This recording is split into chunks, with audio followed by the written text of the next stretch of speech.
조사해서 정리해서 알려드려요. 조정알 채널에 오신 것을 환영합니다. 콜라겐만큼 중요한 가장 기초적인 피부 노화 예방을 위한 성분들이 있습니다. 콜라겐만 섭취한다, 글루타치온만 섭취한다, 피부가 좋아지는 것은 아닙니다. 기초가 튼튼해야 추가적인 성분이 제대로 일을 할 수 있는데요. 그 기초를 위한 것이 바로 특정 영양소 성분들입니다. 또한 현재 피부 노화 관련 활발하게 연구가 진행되는 주제는 바로 광노화입니다. 연령이 증가하면 콜라겐이 감소한다 보다 더 중요한 광노화, 빛에 의한 노화가 우리가 생각하는 것보다 훨씬 위협적으로 피부 노화를 극대화시킬 수 있는데요. 오늘은 과학적으로 피부 노화와 특정 영양소 관련 연구들을 살펴보고 각각 영양소가 우리 피부에 어떤 작용을 하는지, 왜 우리 피부 건강, 그리고 노화 방지를 위해 왜 보충해야 하는지 살펴보려고 합니다. 2020년 연구보고에서는 세계보건기구 조사 결과 전 세계적으로 20억 명이 넘는 사람들이 필수 비타민과 미네랄 섭취 부족이 있다고 발표했다고 설명했습니다.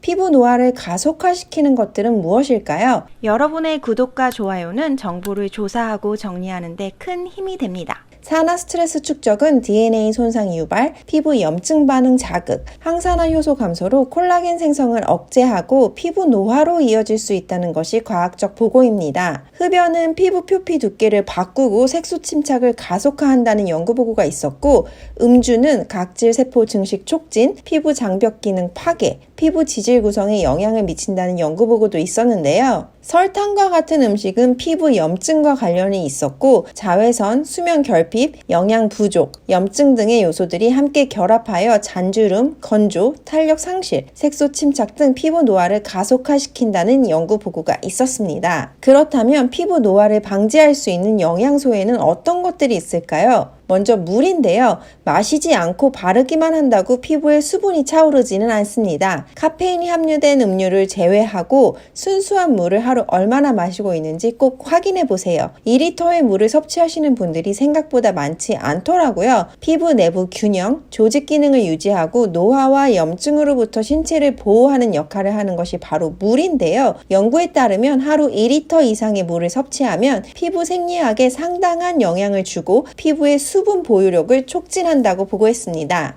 다음은 단백질입니다. 피부 조직 구성, 복구, 피부 재생 및 에너지 공급 작용을 하는 영양소는 단백질인데요. 한 연구에서는 콜라겐 섭취로 효과를 보는 사람들의 특징은 평소 단백질이 결핍된 식단을 하고 있었다고 보고하기도 했었습니다. 과거 하루 권장 단백질 섭취량이 체중 1kg당 0.8g이었지만 이 기준은 건강한 성인이 아무것도 하지 않고 앉아 있을 때 필요한 권장 섭취량이지 적정 섭취량은 아닙니다. 또한 연령이 증가하거나 운동을 한다면 과학적으로 체중 1kg당 1.2에서 1.8g까지 단백질이 필요하다고 설명하고 있습니다. 기본 대량 영양소 충족이 되지 않으면 피부 탄력은 기대하기 힘들다는 사실 꼭 기억해 주세요. 다음은 코퍼, 구리입니다. 세포 외 기질 피부 단백질 합성, 안정화에 작용하는 성분으로 우리 피부에 매우 중요한 성분인데요. 구리는 우리 피부에서 진피 섬유 아세포 증식을 자극하고 콜라겐 및 엘라스틴 섬유 성분 생성을 상향 조절하는 기전을 가지고 있습니다. 이러한 이유로 구리를 함유한 섬유 베개로 진행한 연구에서는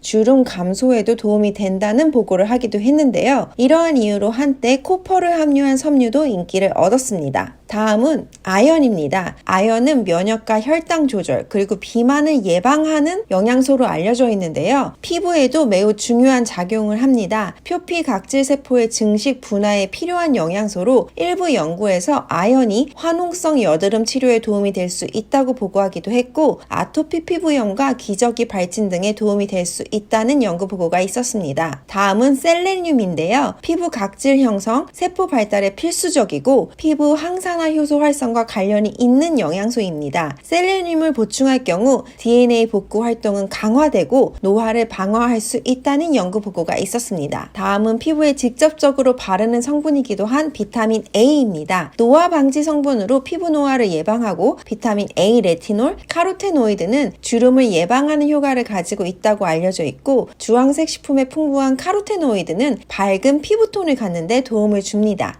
다음은 비타민 B입니다. 피부 염증 또 색소 침착과 관련이 있고 비타민 B는 탈모, 손톱 강화 등에 도움을 준다는 연구 보고들을 쉽게 찾아볼 수 있습니다. 현재까지 비타민 B와 피부 관련 연구들에 따르면 비타민 B3는 비흑색종 피부암 예방을 위해, 비타민 B6는 암 화학요법으로 인한 탈모 예방을 위해, 또 비타민 B7은 부서지기 쉬운 손톱, 지루성 피부염 환자에게 도움이 된다는 연구 보고들이 있었습니다. 또 바르기도, 먹기도 하는 비타민 C는 콜라겐 합성 및 세포 내 활성산소 제거에 중요한 작용을 하는데요. 일부 과학자는 비타민 C를 국소적으로 피부에 바르는 것보다 비타민 C 섭취를 최적화하는 것이 콜라겐 합성 및 광 손상으로 인한 노화성 피부에 항산화 작용을 하는 것에는 더 좋다고 설명하고 있기도 합니다.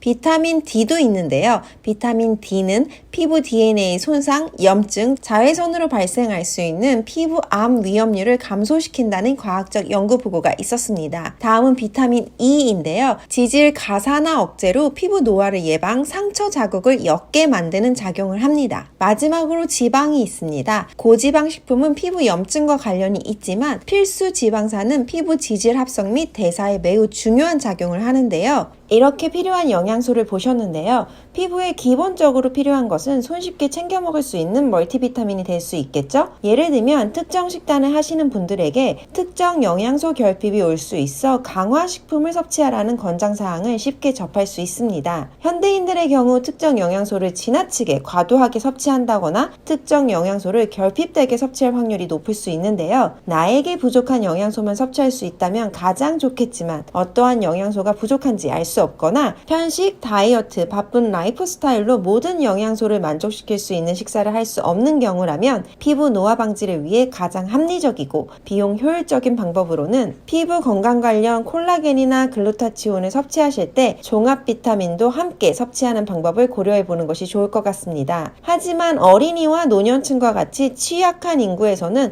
특정 영양소, 예를 들면 엽산이 함유된 보충제를 많이 섭취하면 종양이 진행되는 것과 관련이 있다는 연구 결과가 있었고 개개인의 필요 영양소는 다르기 때문에 멀티비타민의 경우 자신의 건강 상태를 정확히 알고 있지 못하다면 고함량 비타민을 선택하기보다는 권장 섭취량 또는 낮은 섭취량을 하루 몇 회로 나누어 섭취하거나 줄여서 섭취하는 방법을 사용하는 것이 좋은 방법이 될 수 있을 것 같습니다.